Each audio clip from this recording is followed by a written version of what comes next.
आज हम पढ़ने वाले हैं जियोग्राफी का चैप्टर नंबर 3 वाटर रिसोर्सेज। तो चलिए देखते हैं।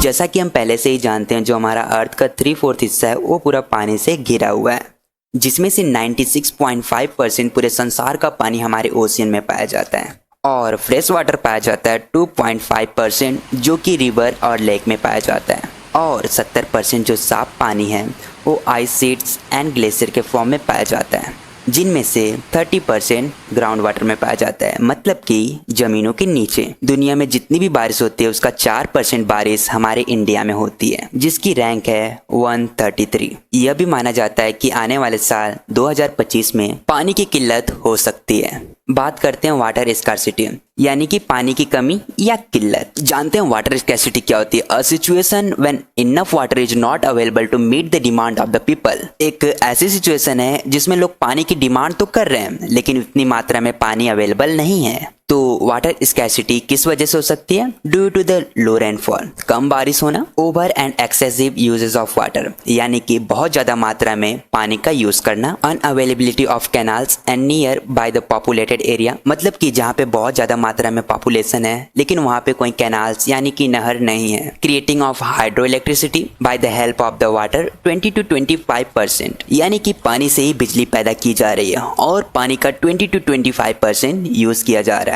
इसका यह भी कारण हो सकता है वाटर लैगिंग, मतलब जल जमाव, ओवर इरिगेशन यानी कि बहुत ज्यादा खेतों में सिंचाई करना, और एक कारण है डिफॉरेस्टेशन, जो कि बहुत बड़ी मात्रा में की जा रही है, यानी कि पेड़ पौधे काट देना, उसी को हम डिफॉरेस्टेशन बोलते हैं। नेक्स्ट टॉपिक है how to conserve the water. तो पानी को कैसे बचाएंगे, आइए जानते हैं। Minimise the uses of water, यानी कि पानी को कम मात्रा में यूज कर close the tap after every uses, यानी कि टैप्स का मतलब होता है टोटी। अगर हम इस टोटी को चालू कर रहे हैं तो हमें इसे बंद भी करना पड़ेगा जब हमारा काम हो जाए। Using canal, drip and sprinkler for irrigation purpose, यानी कि जब हम सिंचाई करते हैं तो हमें कैनाल्स, नहरें, ड्रिप और स्प्रिंकल का यूज करना चाहिए। रेन वाटर हार्वेस्टिंग से पानी का बचाव कर सकते हैं। अब जानते हैं कि पानी का यूजेस कहाँ पे है और किस काम के लिए है। Need more water for the domestic uses, यानी कि बाथिंग के लिए, क्लीनिंग के लिए, ड्रिंकिंग के लिए। बड़ी मात्रा में पानी का यूजेस इंडस्ट्रियलाइजेशन एंड अर्बनाइजेशन में भी किया जाता है। यह भी देखा जाता है कि आफ्टर इंडिपेंडेंस बहुत ज्यादा बड़ी मात्रा में इंडस्ट्रियलाइजेशन एंड अर्बनाइजेशन ने बहुत बड़ी मात्रा में पानी का यूजेस किया है, जहां पर यह भी देखा गया है कि इंडस्ट्रीज के लोग पानी का उपयोग हाइड्रो इलेक्ट्रिसिटी बनाने के लिए, यानी कि बिजली पैदा करने के लिए उपयोग में लाते हैं। अब जानते हैं मल्टीपर्पज रिवर प्रोजेक्ट एंड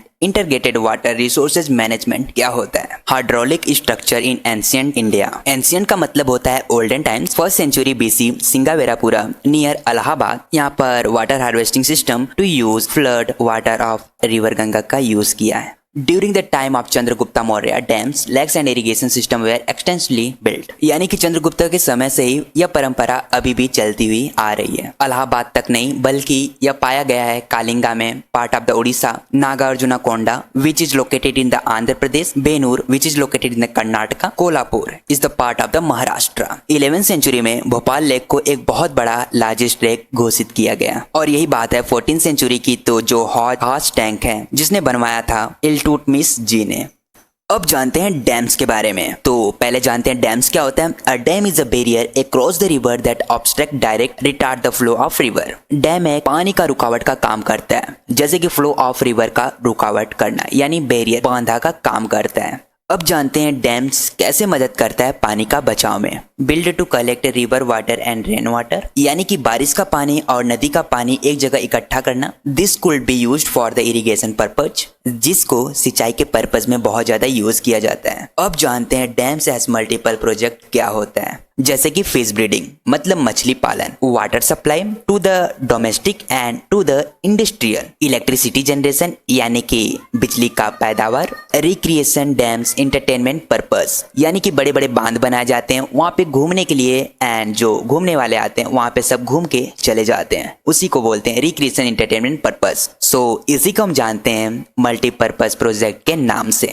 अब बात करते हैं भाखरा नंगल एंड हीराकुड प्रोजेक्ट की। भाखरा नंगल प्रोजेक्ट को कंस्ट्रक्ट किया गया across the Sutlej Beas basin पर। इनको hydro power generation and water for irrigation purpose के लिए बनाया गया था। यही दूसरी साइड हीराकुड प्रोजेक्ट को कंस्ट्रक्ट किया गया था across the Mahanadi river basin पर, जिनका काम था water conservation and flood control. अब जानते हैं डिसएडवांटेज ऑफ डैम्स, नुकसान जानते हैं। तो मैंने कुछ पॉइंट वाइज में यहाँ पे लिख दिया है, आप चाहें तो रीड कर सकते हैं। और डैम्स की वजह से गुजरात में बाढ़ आई थी 2006 में। अब चलते हैं next topic, water harvesting. Water harvesting का मतलब जल संचयन, practice to collect water and reuse it for the different purpose, यानी कि पानी को इकट्ठा किया जाता है और डिफरेंट पर्पसेस के लिए यूज किया जाता है। एग्जाम्पल के तौर पे rain water, ground water, flood water. अब जानते हैं वाटर हार्वेस्टिंग एंशिएंट टाइम में कैसा था। तो पहले के लोग जानते थे कि कैसे कंस्ट्रक्ट किया जाता है डैम्स एंड हाइड्रोलिक स्ट्रक्चर, और उन लोगों को यह भी पता था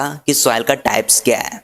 नेक्स्ट टॉपिक है रेन वाटर हार्वेस्टिंग टेक्निक। यही बंगाल में बाढ़ के पानी से खेतों की सिंचाई की जाती है। बंगाल में जैसे कुछ चैनल्स है, इनउंडेशन कैनाल्स और inundation channels are built to direct the flood water. Western Himalaya में डाइवर्जन चैनल को गुल्स और कुल्स के नाम से भी जाना जाता है। नेक्स्ट टॉपिक है जोहाद और khadin. Other part of the Rajasthan rain water storage tank johad के नाम से जाना जाता है, वही जैसलमेर को खादिन्स के नाम से जाना जाता है। अब चलते हैं अगले टॉपिक पे, tankas of Rajasthan. In the semi arid and arid region Rajasthan, particularly in Bikaner, Phalodi and Barmer.